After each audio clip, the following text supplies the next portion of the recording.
J'apprends l'art oratoire, monsieur. Ces gars sont d'excellents orateurs. Il faut le reconnaître. J'apprends le marketing.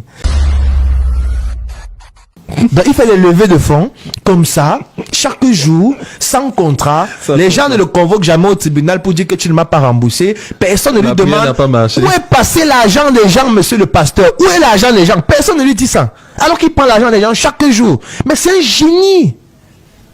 C'est un talent inouï. Moi, par exemple, qu'est-ce qu'un pasteur va me dire pour que je rejoigne son église? Moi, je ne vais pas l'insulter. Il va me dire ce qu'il a dit. Je vais écouter. Je vais apprendre de ce qu'il me dit. Mais pour que je rejoigne son église, je ne sais pas comment il va faire. Parce que moi, je suis très ancré dans ma propre culture. Lui, il est ancré aussi dans sa religion. Donc, on va discuter, on va échanger. Je vais apprendre beaucoup de lui parce qu'il y a beaucoup de choses qu'il dit qui sont intéressantes. Je prends un exemple de personne, par exemple, que je suis ici en Côte d'Ivoire. Moi, je suis beaucoup le pasteur Raoul Wafo. Mais je ne suis pas chrétien. Mais quand il publie des vidéos, moi, j'écoute. Il y a beaucoup d'enseignements qu'il donne que je trouve très pertinents. Moi, je suis Camille Makosso, énormément. Je regarde presque toutes ses vidéos. On va dire, oh, c'est le meilleur machin et tout. Mais attends, si quelqu'un est suivi par des millions de personnes, mon frère, il a quelque chose qu'il faut aller apprendre. Laissons les choses de Marmailleur et tout ça. Si quelqu'un est suivi par des millions de personnes, même si c'est déshabillé, ça veut dire qu'il a un secret. Il a une astuce, il a quelque chose. Et moi qui m'intéresse à la jeunesse, qui m'intéresse à l'éducation, qui m'intéresse aux stratégies marketing, aux approches originales et innovantes, mais je dois suivre tous ceux qui sont suivis. Donc moi je suis tout le monde.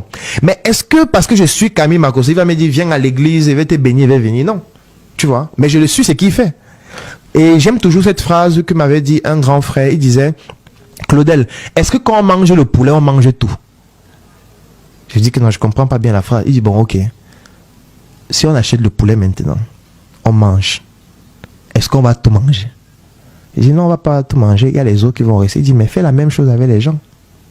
Quand tu prends quelqu'un, mange la chair, laisse les os. La chair, c'est ce qui te permet chez cette personne de progresser, de te nourrir, de grandir. Les os, là, c'est pour lui, ça ne te concerne pas. Bon, pourquoi tu veux toujours dire que non, il a les os sur lui, il a les os sur lui, tu vois? C'est toi qui es idiot. Il a une chair aussi, prends la chair, là. Moi, j'écoute les pasteurs. Marcelo, alors, c'est grave. Je suis presque toutes les vidéos du pasteur Marcelo Tounassi. Quand sa femme est décédée dernièrement, je suivais toute l'organisation en détail. Mais est-ce que je vais aller dans son église, m'asseoir pour qu'il mette la main sur ma tête? Non. Qu'est-ce que tu y apprends des prédictions? J'apprends l'art oratoire, monsieur. Ces gars sont d'excellents orateurs. Il faut le reconnaître. J'apprends le marketing. J'apprends des personnes qui ont compris l'importance d'une équipe de réalisation. Des photographes professionnels. Ils ont des photos pros. Ils font des affiches publicitaires percutantes. Ils travaillent avec des graphistes excellents. Ils ont fait de l'église Hollywood. Ils ont fait de l'église Hollywood. Ils font des story time. Tu les regardes sur Instagram, tu sens que c'est comme s'ils marchent avec des caméramans et des équipes de réalisateurs. Leurs photos sont soignées, leur branding est pointu. Mais attends, ils sont à des niveaux incroyables. Donc tu ne les suis pas pour Jésus? Non. Jésus c'est un bandit, j'ai dit ça. Tu vois. Ce n'est pas pour Jésus que je les suis. Par contre, ils ont des leçons qu'ils te partagent de vie qui sont extraordinaires, qui parfois découlent de la Bible. Si ce n'était que pour Jésus, c'est que je ne les suis pas. Je peux aller lire la Bible moi-même. Mais eux, ils ont une approche qui est extraordinaire. La plupart sont des hommes d'affaires. Moi, je suis un entrepreneur. Mais comment je ne vais pas suivre un homme d'affaires qui réussit à mobiliser 5000 personnes tous les dimanches et ces personnes achètent ses livres, ces personnes cotisent la quête sans contrat. Donc, il fait des levées de fonds, comme ça, chaque jour, sans contrat. Les gens ne le convoquent jamais au tribunal pour dire que tu ne m'as pas remboursé. Personne ne lui demande où est passé l'argent des gens, monsieur le pasteur. Où est l'argent des gens? Personne ne lui dit ça. Alors qu'il prend l'argent des gens chaque jour. Mais c'est un génie. C'est un talent inouï. C'est quelqu'un... Mais attends, c'est parce qu'il ne peut pas seulement aller à l'église. C'est bien comme ils sont en ligne, je suis en ligne. Mais s'ils n'étaient pas en ligne, ils devaient aller à l'église. Parce qu'ils sont trop puissants. Au Nigeria encore, c'est fou. Il y a combien d'entrepreneurs qui ont les jets privés? On te dit qu'un pasteur a 2 jets privés, tu ne le suis pas, tu vas suivre qui? Moi, je ne sais pas qui tu veux suivre.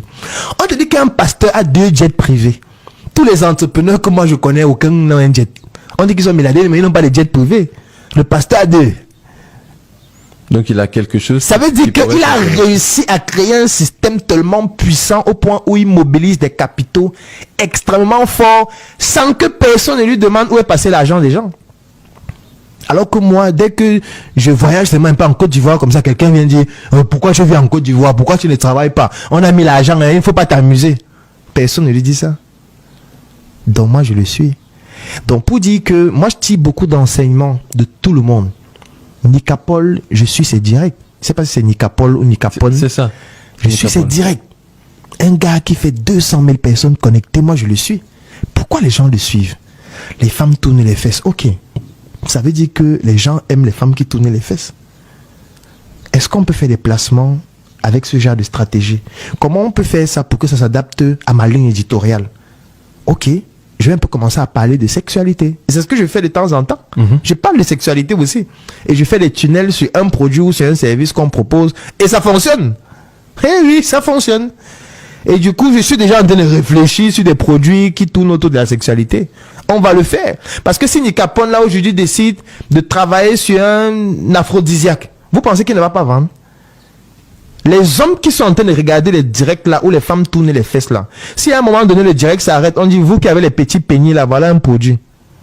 Vous qui faites 2 minutes au lit là, voilà un produit. Il va vendre. Ils vont appeler. Il va vendre. C'est des gens qui sont focalisés sur oui, ils vont acheter ces produits. Il n'y a rien à faire. Ils sont 200 000 connectés. Il y a au moins 100 qui vont acheter. Et 100 vraiment, je suis vraiment médiocre. Mais si le produit coûte 100 000 et ils sont 100 à acheter à chaque direct, et il y a un direct chaque semaine, ça devient un business très puissant. Donc, si tu n'écoutes pas ça, tu écoutes donc quoi?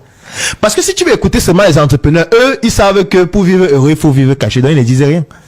Tu passes sur la page d'un entrepreneur, il ne dit rien. Ou quand il parle même, il essaye toujours d'être correct. Il essaye toujours d'utiliser les IA. Il essaye toujours de faire que les gens l'aiment. Il essaye toujours d'utiliser les photos où les gens vont le voir sur son bon angle. Il ne veut jamais parler des échecs. Quand tu parles d'échecs, il dit non, c'est le processus. Ils ont tous les discours à la con là.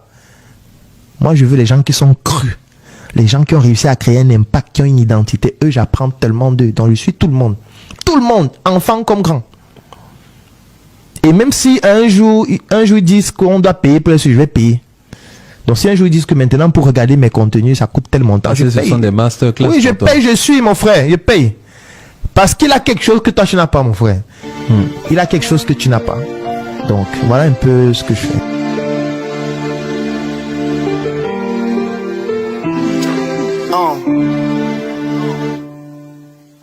Viens par ici, car je gratte un nouveau texte que je dédie à mes seuils et à mes rêves. Trop d'années que je subis cette souffrance, je vis mon deuil. Trop d'amis qui me méprisent, à mes obsèques, je me sens seul. Je marche seul dans le noir, je me regarde dans un miroir. Un flashback dans ma mémoire, je me retrouve en train de boire. Je me dirige dans ce couloir, il y a trop de mecs qui veulent m'avoir et trop de fans qui souhaitent ma gloire. Contradictoire et cette histoire encore tragique et celle qui suit. Je vais me coucher dans mon lit, la tête qui tourne comme un ovni. Et tout à coup j'entends des cris, des gens qui pleurent, qui s'enfuient, il y a des pompiers qui s'agitent. Je comprends rien, c'est surpris à cette sirène que je suis. Elle me contourne l'esprit, m'empêche de suivre ce que je vis, m'empêche de voir ce qu'on me dit, cette véritable tragédie. Je comprends rien, qu'est-ce qui se passe, s'il vous plaît, écoutez-moi. J'apprécie pas ce genre de blague, mais ça va, expliquez-moi. Personne ne parle, tout qui se calme, je sens les flammes qui me foudroient. Tout au profond de mon âme, une petite voix qui me dit toi, qui passes tout ton temps à me négliger, toi, qui passes toute ta vie sans me prier, toi, qui te retrouves là, face au destin, toi, qui face à la mort.